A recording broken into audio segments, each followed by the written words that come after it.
Welcome to the MTBC Telling Our Stories podcast. I am your host, the Associate Pastor here at Mount Tabor Baptist Church, Daniel Nally. And this podcast is us here at MTBC at Mount Tabor sharing our stories. I hope you enjoy your time as you listen to the testimonies and the stories of people of our church. And I hope you share these stories with friends, people that are hurting, people that need encouragement. So let's give a listen to our story for the day.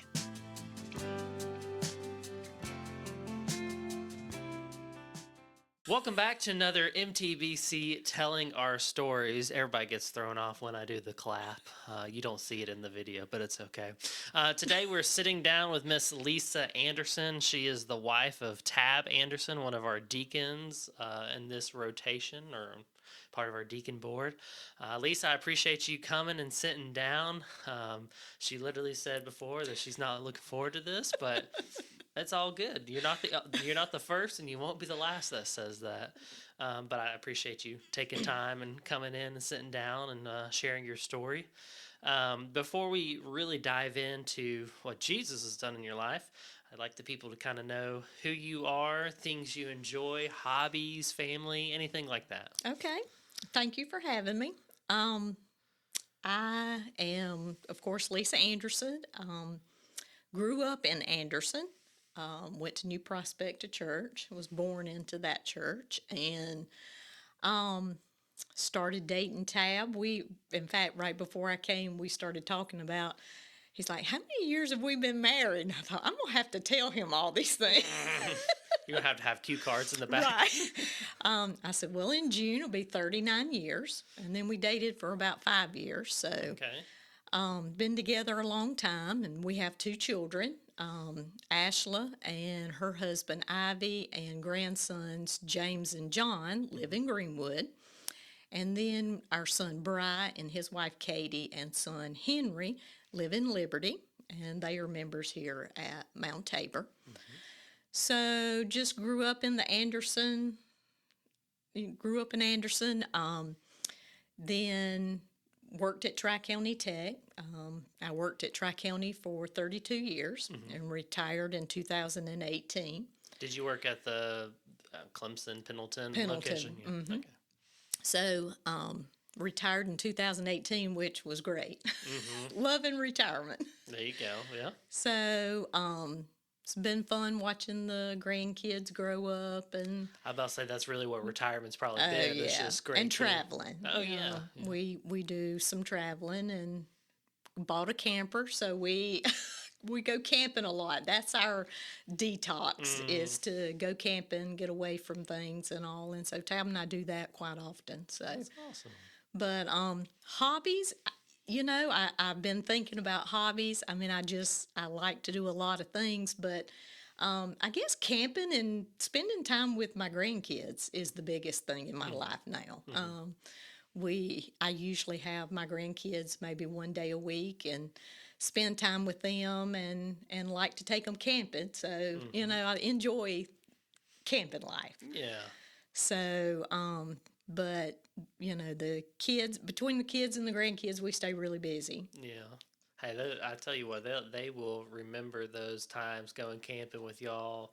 I mean, that's what my grandparents did the same yeah. thing. We would go camping in the camper and help Granddaddy set up. I'm sure that the boys, well, as they get older, they'll help old Bobo get the Bobo. camper set up and everything. So those are sweet memories. That's They for are. sure. They really are. And this past summer, we took John and Henry, the 2 oldest. And Tab and I were so worn out by the time we got home, but it was a good trip. They enjoyed it. It's just like, they ran through the woods and played and I bought them Nerf guns, so they shot each other all weekend long with the Nerf guns. That's all you need is the Nerf guns. That's exactly right. That's awesome. I'm sure went out on the boat a little bit. We did. Yeah. We took them fishing. They enjoyed that. Oh yeah, can't be with Bobo if you don't go fishing. That's exactly right. That's awesome. Well, fun times. Good times with family for sure. Yes. So thinking in your life and thinking back on it, would you mind sharing your story of how you came to know Jesus? Sure. I was in the fourth grade at New Prospect Baptist Church and had several leaders that for GAs. It was in GA. Went to GA camp. Mm, So just kind of started tugging at my heart, that there was something I was missing, and so the GA leaders just played such an integral part of that over the years and all, and so after we got back from GA camp, then of course we was back in GAs on Wednesday night, and it just, I guess it was about a month. It took about a month, and so I finally, spoke to my mom and dad, and they took me to talk to the pastor, and so had a great conversation. I said, "Oh yeah, that's the life I want. Sure, that's the life." So, really special time, and those leaders that I had during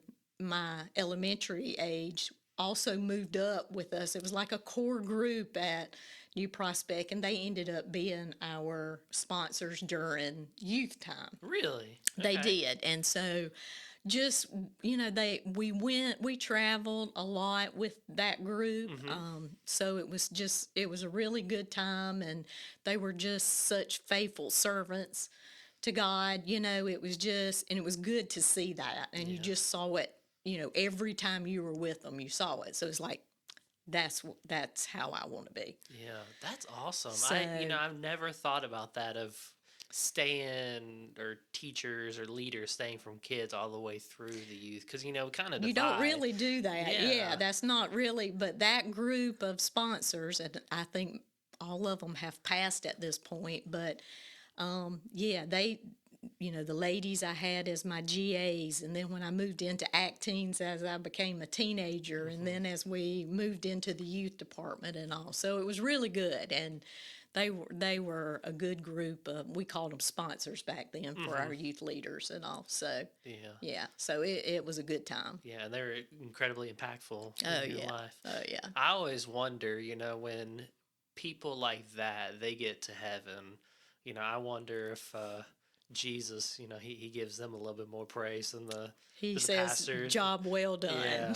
Yeah, because those are the unsung heroes of church, Exactly. really and truly. And Exactly. you're giving your story about that they transformed your life.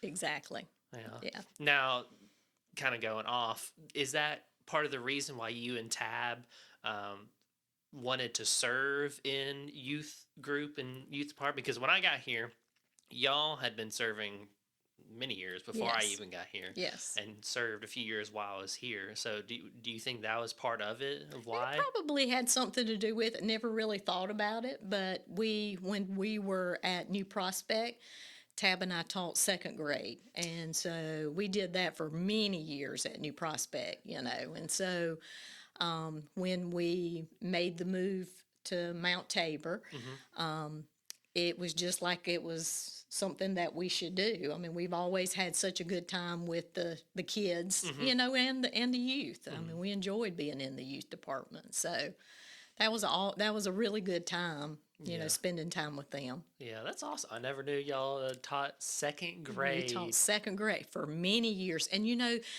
now to see those kids, we've run across some of them that we hadn't seen in many, many years, and it's like, Tab, we had them in second grade, Yeah. and they're married now and having kids. So, but it is good to see them. Yeah. I'm sure that's encouraging too. Oh, yeah. You pour into kids at that age and everything, and you have no idea what's going to happen. Exactly. Yeah.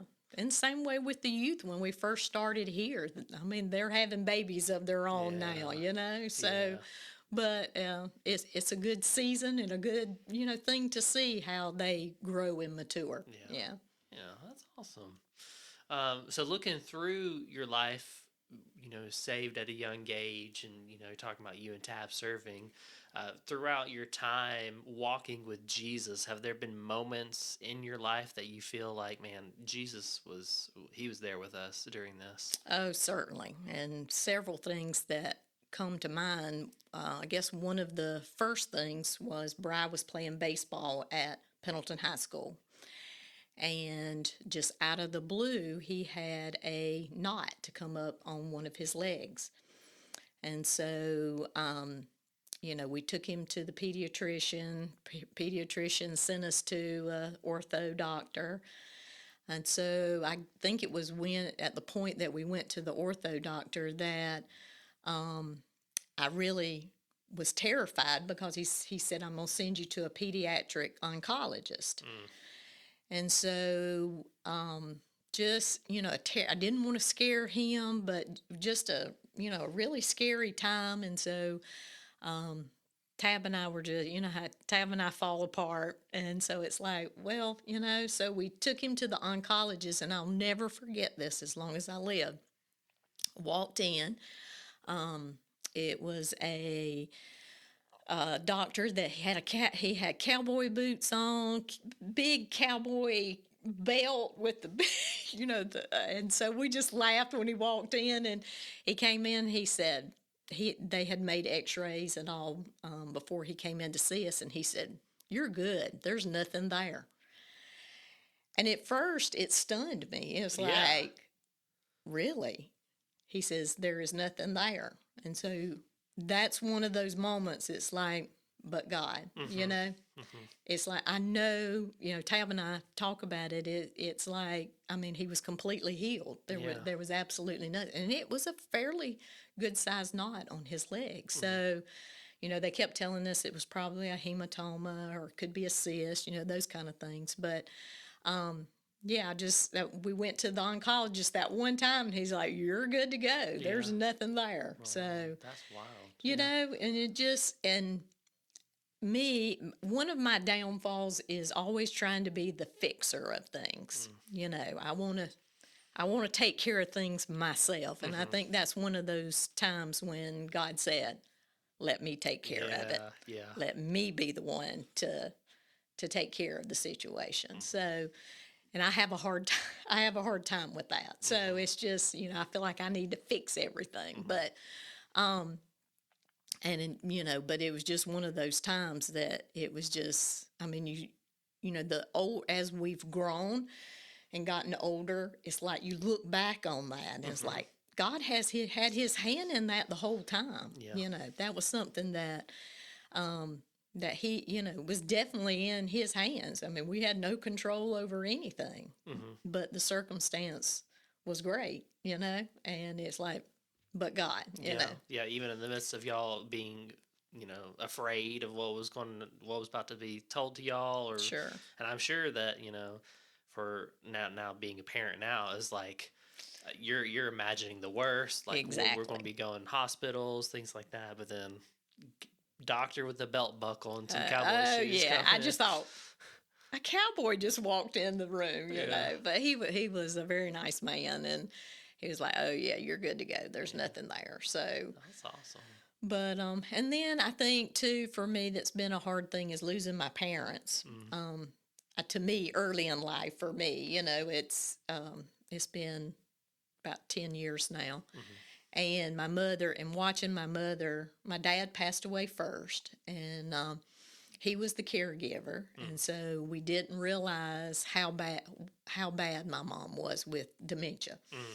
And so when my dad passed away, and trying to navigate a new normal for us and all, we realized that my mom was really in bad shape. So we had to I was still working, my sister was still working full time, so we couldn't, take care of her, and we knew she needed somebody. So we moved her to the Garden House in Anderson. Okay. And she was there a few years, and then the dementia just took over, and she passed, I think, 2.5 years after my dad. Okay. So that was a hard time, just watching somebody you love that, you go to visit, they don't know who you are. Yeah. That's a killer. Yeah. That is an absolute killer. And so now a lot of my friends are going through, these times now, and it just, I listen to them talk, and I was like, oh yeah, I remember that, But, they both of them, they had a good life, and, was always very faithful to me and very good to me. And so, Well, they really set you up on a path to Jesus. I mean, you said that you grew up in church, grew up in oh, New yeah, Prospect. You went yeah, on Wednesday nights, so they made sure that you would hear the gospel. that's right. Yeah. So I think that's a big thing, and I think it is encouraging that you're able to be an encourager for your friends now. You Yeah. know, like you said, there are a lot of people here at Mount Tabor that are going through that similar situation, Right. and you know, you know exactly how they're feeling. You know Exactly. exactly what they're experiencing. You're able to kind of speak into those situations and be there for them. So definitely not easy. No, not an easy time in your life. But, Yeah. of course, I haven't led the life that I should have, all these years and all. You know how you always, everybody says I've strayed at some point. So, but, I know through some things that I went through, I know, God's there for me. I know that if I need Him, I can depend on Him. No, yeah. And so that, to me, that's a big comfort. He's the one you can trust when you can't fix the situation. That's exactly. But He likes to make sure that I know that I'm not in control. That's right. Give the reminder. Yes. Lisa, I got this. You Yeah. gotta step away. Just calm down. Just calm. I mean, down. Tab tells me all the time, Lisa, just calm down. I said, okay. I bet that's just infuriating. It really is. Just calm down. No, I have got to fix it. So. Yeah. Well, thinking through these situations, have there been verses that have popped up through God's word that kind of helped you through, walking with your mom with dementia, through that and through the situation with Bri?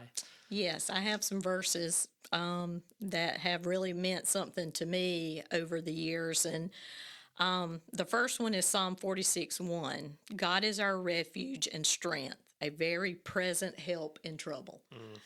And so this verse was given to me by a lady that I got to know at the garden house when I would go visit my mom.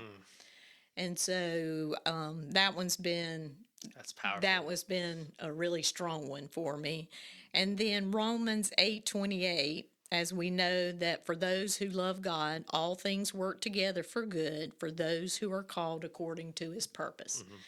And so with that helps me to say it's not about my purpose, it's about His purpose, what He wants me to do and all. And so, and then my final one, the one that I knew someone going through cancer at Tri-County Tech and passed away, and her favorite verse was Psalm 46:10, which is something that she always told us when we were working together. And this was probably the first person that I had ever been close to that had cancer and passed away shortly after. And this has been 30 years ago. And this was the verse, Psalm 46:10, be still and know that I am God. I will be exalted among the nations. I will be exalted in the earth. And so that has always stuck with me. And actually, I was out on maternity leave with Bri when she passed away. And so it's been 30 years ago, and that still sticks with me. She would walk through the office at work, and that was her verse. And she, be still and know. Yeah. So those have been my go-to verses. Yeah. That's powerful when you think about a lady walking through cancer and her verse is, I know who God is. That's right. I'm just going to be still. That's exactly right. She was such a faithful servant to Him. Yeah. And then even at the end, that latter part of that He'll be exalted in the nations. Right. It's almost like her story. She knew that God would use. Right.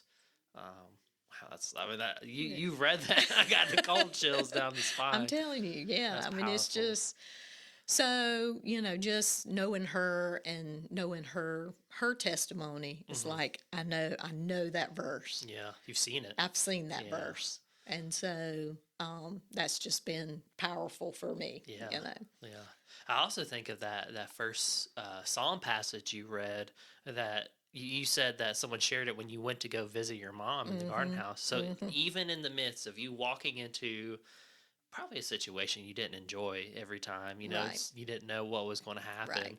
God met you there. God's word literally met you where you were in the midst of Yeah. the tough Oh stuff. yeah. Oh yeah. I wholeheartedly believe that. Yeah. And this lady was probably 90 years old. Oh, really? Yeah. Oh, wow. And she had the mind of a 30-year-old. I Yeah. mean, she was a joy to talk with. Yeah. Hmm. I think it's so cool just hearing your story of all the people God's put in your path. Just Oh yeah. kind of not really randomly. Obviously, we know Oh that yeah. God did it, but still, thinking about younger age that you had these sponsors that are with you through these Oh years, yeah. and then these people that you work with, and this lady you meet when you're going to visit your mom. I don't know, just Yeah. And had a wonderful husband too yeah, to help in these situations as well. yeah, Couldn't have done it without him as well. yeah. Hmm. Oh, Tab. Yeah. Oh, Bobo. Oh, Bobo. That's awesome. That's, I mean, very powerful verses to hold on to. Yeah. Anything else that you'd like to share? That maybe someone's sitting here and they're listening to your story. What is one thing you want them to hear from your story? One thing to hear from my story is that God is always present. Mm, He is always with us, and there's nothing too big that He can't take care of. mm, And so it's just, sometimes we feel, we want something to happen that moment. And that's another part of my story too is I want instant, mm-hmm. but we have to be still and know that in Yeah. God's timing, things will work out. Yeah. Well, So, that's a big thing. I think that a lot of people listening would be nodding their head right now, saying, "Yeah, I'm there too. I need to just sit Right. and know that the Lord's working." That's a good word right there, Lisa. thank you. Well, I appreciate you sitting down and sharing your story with us and taking time out of your day. And I'm excited